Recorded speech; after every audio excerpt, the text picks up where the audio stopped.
With that, I recognize the ranking member for his questions. Thank you, Mr. Chairman. Mr. Gladstein, what does copyright enforcement in the United States look like for individuals or small group creators who do not have access to resources like the UFC's or the MPA's Alliance for Creativity and Entertainment?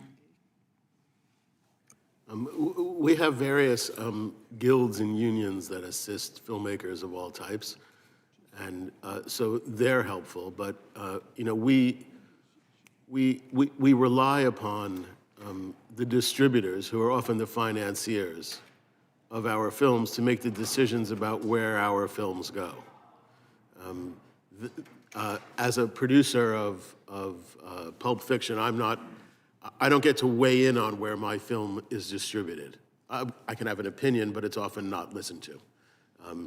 And you know, I think the important thing to cite is that as a creator, the more people that see that very product that I've created thrills me. So you know, there are, I think, 140 legal streaming sites. So it isn't a problem of there's not enough places to find the films in legitimate areas. Studios such as Warner Brothers, Disney, and smaller art house distributors are trying to find the most vast audience that they can find in every corner of the world. And we rely upon those studios or distributors to issue these kind of takedown notices, et cetera. As a filmmaker, it's not something that I participate in. I'd rather create my next movie while someone else is fighting the battle of swiping money from us somewhere else. Thank you. Ms. Temple, one of the many developments in recent years has been the trend from illegal downloads to illegal streaming. Can you explain what the implications of this shift are?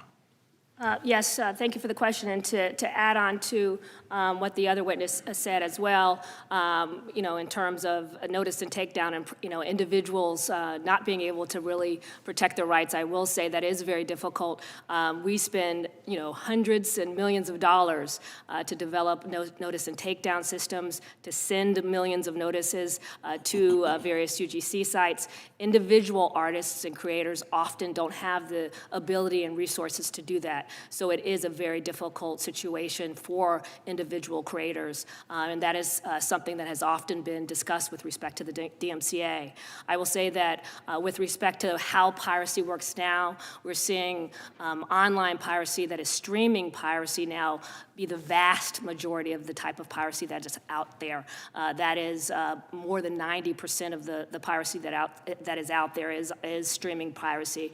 And the difficulty, of course, as I mentioned earlier, is that it starts outside of our jurisdiction. So the operators are not in the United States.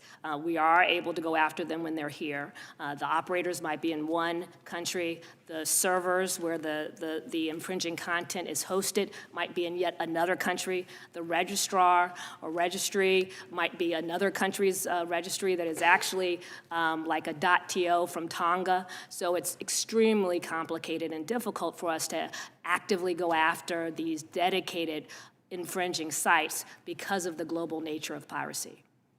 Thank you. Mr. McKnight, can you explain why this is especially significant for live events like those put on by the UFC? Yes, as mentioned previously, we think that the short time frame with which material moments can take place in the context of live events makes it ultimately important that platforms are putting their best foot forward and taking down this illicit content as soon as possible. It's the proverbial case of justice delayed is justice denied. So oftentimes, if we're getting takedowns in 10 minutes, 15 minutes, an hour, or certainly days, it's too late. The folks viewing the pirated streams have already seen these material moments, and they've already made the decision that if those are available, they're not going to pay for legitimate content. Thank you. The Protect Lawful Streaming Act was enacted nearly 3 years ago to close certain gaps that made enforcement of infringement challenging when it was conducted by digital streaming. What effect has the Protect Lawful Streaming Act had on internet piracy so far, Mr. McKnight? So I think that the passage is certainly helpful. We worked, along to get that passed. We would like to see it enforced because I think that at the end of the day, the true deterrent to folks who are professional pirates, some of which we've been speaking about today, is when they actually see, these laws enforced. So I think it's a huge step in the right direction, and we'd love to see greater enforcement so that, a true deterrent effect can take place in the market. Thank you, and I yield back. I think the gentleman we now go to the